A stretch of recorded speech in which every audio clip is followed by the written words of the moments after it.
Assalamualaikum warahmatullahi wabarakatuh. Saya Afilia Diar Aryani dengan NPM 1006031717007. Di sini saya akan menjelaskan tentang jawaban-jawaban soal ujian tengah semester mata kuliah Teknologi Kosmetika.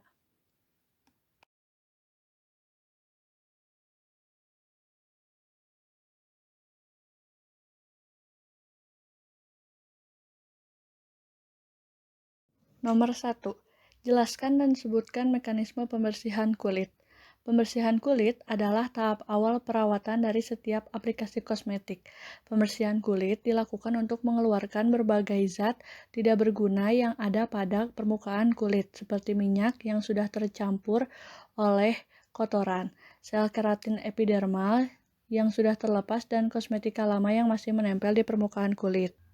Namun, tindakan pembersihan tersebut bukan berarti harus membersihkan seluruh zat yang ada, karena ada zat yang tetap diperlukan untuk kulit agar kulit tetap sehat. Umpamanya lapisan lemak di permukaan kulit. Pada kulit yang sehat, lapisan lemak kulit akan segera dibuat lagi 15-30 menit setelah dibersihkan. Tetapi pada orang yang kulitnya kurang sehat atau sudah menua, diperlukan waktu yang lebih lama untuk membentuk lapisan lemak permukaan kulit yang berguna untuk perlindungan kulit secara alamiah.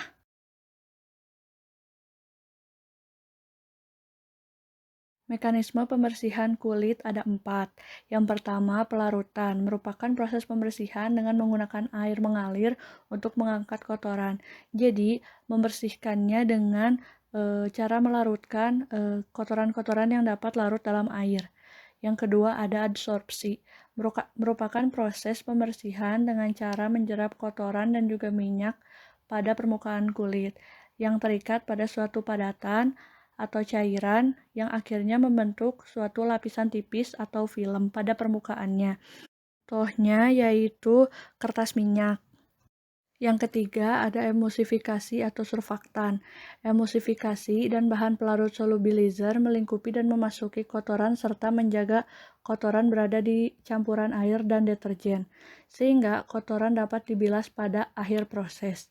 Surfaktan adalah bahan yang memperbaiki daya pembersih air karena mampu memperbesar daya pembasah kulit dan mencegah partikel-partikel kotoran melekat pada kulit dengan mengemulsinya, melarutkannya, dan mendispersinya.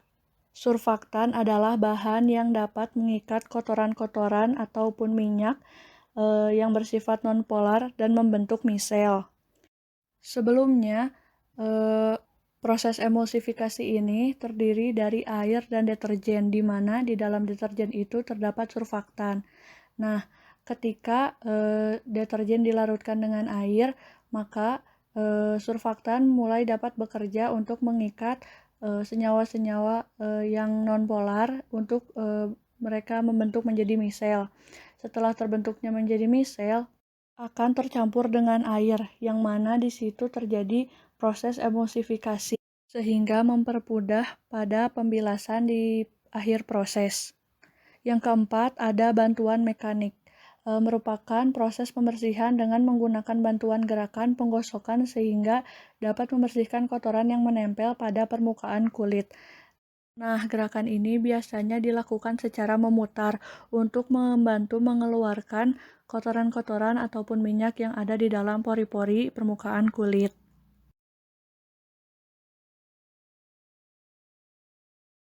Soal nomor 2. Jelaskan 3 jenis mekanisme kerja moisturizer pada kulit. Nah, moisturizer atau pelembab adalah sediaan kosmetik yang digunakan untuk mengatasi permasalahan kulit kering. Di dalam kulit juga ada yang namanya natural moisturizing factor yang bertugas untuk menjaga kelembapan alami kulit dari dalam. Nah, NMF ini mengandung asam amino, asam laktat, urea, dan garam yang terdapat pada stratum corneum. Secara umum, NMF ini berperan untuk mengatur kecukupan kadar air pada kulit, terutama pada bagian stratum corneum itu, alias moisture barrier, yakni bagian epidermis kulit paling luar atau permukaannya, yang biasanya terdiri dari sel-sel kulit mati yang terus-menerus berganti dengan sel-sel yang baru. Jika kulit bagian luar tadi terhidrasi dengan baik, maka kulit akan menjadi lebih sehat.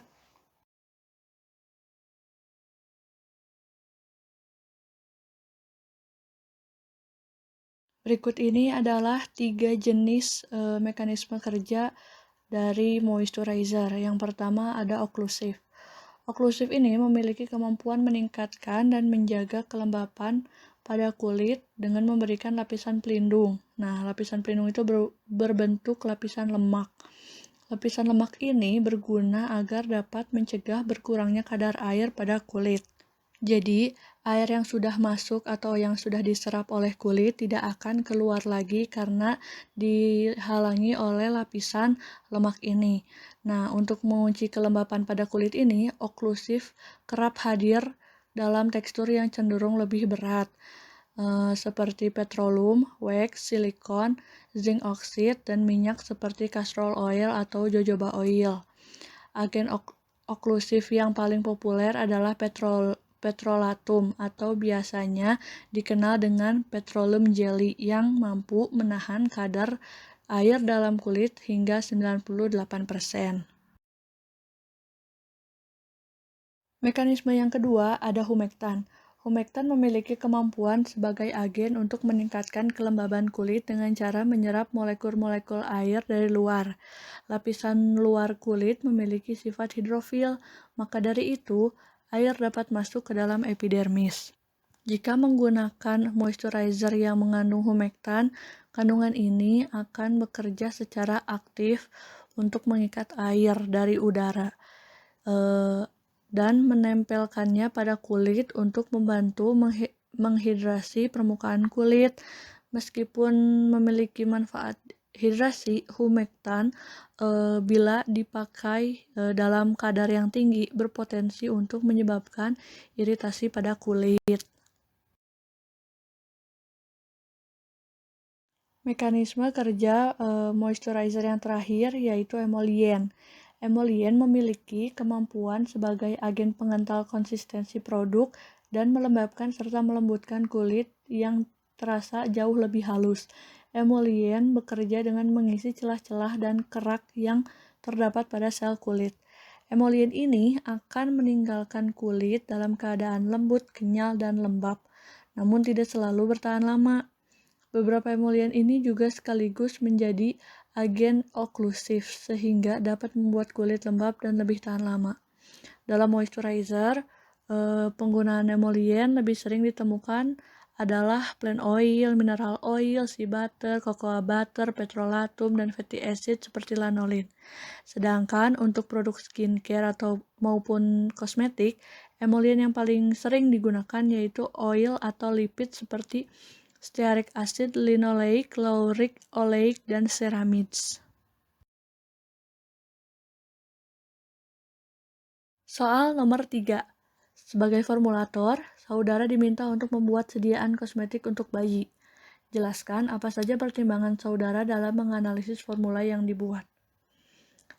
Kosmetik bayi yaitu sediaan yang dibuat khusus untuk bayi, adapun tujuannya untuk membersihkan, melembutkan, serta melindungi kulit bayi. Juga bisa dikatakan sebagai sediaan yang berguna untuk mencegah adanya kelainan pada kulit bayi. Pada kasus ini saya mengambil contoh bedak bayi atau baby powder. Sediaan kosmetik bayi yang digunakan untuk menyerap keringat dan mencegah luka karena adanya gesekan, serta partikelnya mempunyai luas permukaan yang sangat luas, maka dapat digunakan untuk mendinginkan.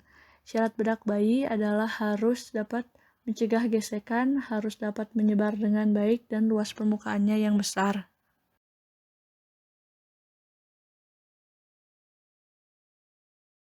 Formulasi yang digunakan pada bedak bayi ini ada talkum, kalsium karbonat, magnesium karbonat, paraformaldehid, dan magnesium stearat. Nah, zat pembawanya dalam pembuatan bedak bayi ini, zat pembawa yang paling sering digunakan adalah talkum. Talkum juga berfungsi sebagai pelicin dan penghalus, serta dapat menempel lama pada kulit. Yang kedua, ada zat penyerap. Zat penyerap ini karena talk kurang menyerap air dengan baik, maka pada sediaan bedak bayi ini sering ditambahkan seperti amilum, kaolin, dan magnesium karbonat. Yang ketiga, ada zat pelekat. Dalam sediaan bayi juga sering ditambahkan zat pelekat seperti aluminium, zinc, magnesium stearat, lemak-lemak atau steril alkohol. Steril alkohol kadarnya 0,5-1,5%, zinc oxide kadarnya 2-5%. Nah, dalam penggunaannya, talkum harus disterilkan dulu dan harus bebas dari bakteri Bacillus anthracis, Clostridium tetani, dan Clostridium welsii karena sifatnya yang mudah tercemar. Dalam sediaan bedak bayi juga dapat ditambahkan antiseptik seperti asam salisilat, asam borat, asam undesil, dan fenol-fenol yang terhalogenasi. Soal nomor 4. Sinar surya begitu penting dalam kehidupan kita. Namun, pada kenyataan, manusia membutuhkan sediaan kosmetika tabir surya. Jelaskan jenis-jenis sinar ultraviolet serta mekanisme kerja dari tabir surya. Nah, tabir surya ini adalah suatu zat atau material yang dapat melindungi kulit terhadap radiasi sinar ultraviolet. Efektivitasnya sediaan tabir surya didasarkan pada penentuan nilai Sun Protection Factor (SPF) yang menunjukkan kemampuan produk tabir surya dalam melindungi kulit dari paparan sinar UV. Karena semakin tinggi nilai SPF-nya, maka semakin dapat mengcover kulit kita dari paparan sinar matahari. Karena dampak paparan dari sinar matahari yang mengandung UVA, UVB, dan UVC itu adalah yang pertama membuat kulit merasa seperti terbakar, membuat kemerahan pada kulit, terus dapat menimbulkan eritema, menimbulkan penyakit katarak, memicu pertumbuhan sel kanker, terus radiasi sinar UVA juga dapat menembus dermis dan dapat merusak sel kulit. Lalu kulit dapat kehilangan elastisitasnya, terus terdapat kerut pada bagian kulit, dan yang terakhir yang paling parah adalah kanker kulit. Berikut ini adalah 3 jenis sinar ultraviolet. Yang pertama, ada UVA dengan panjang gelombang di antara 320-400 nanometer yang berperan dalam menyebabkan kulit hitam atau tanning dan fotosensitivitas. Yang kedua, ada UVB dengan panjang gelombang 290-320 nanometer. Nah, sangat berperan dalam menyebabkan luka bakar, sunburn, dan kanker kulit. Yang ketiga, ada UVC dengan panjang gelombang 10-290 nanometer. Nah, pemaparan sinar UVC ini yang berkepanjangan dapat mengakibatkan gangguan kesehatan secara akut dan kronis pada kulit, mata, otak, sistem imun, dan organ lainnya. Sinar UVC ini adalah sinar yang paling berbahaya di antara sinar ultraviolet lainnya.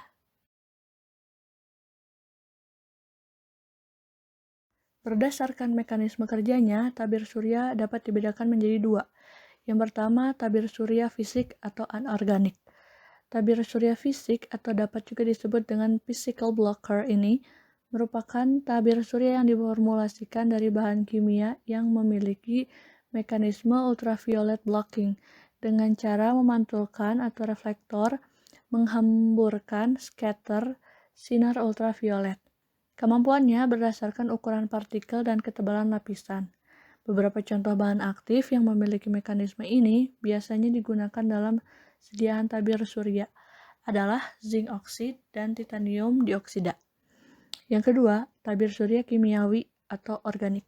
Tabir surya ini biasanya juga disebut dengan chemical absorber. Sediaan tabir surya ini bekerja dengan cara menyerap sinar ultraviolet yang terpapar kulit.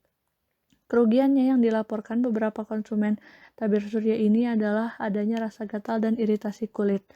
Beberapa senyawa yang memiliki mekanisme ini seperti oktil methoxycinnamate (OMC), benzophenone, paraminobenzoic acid atau PABA, dan kampor.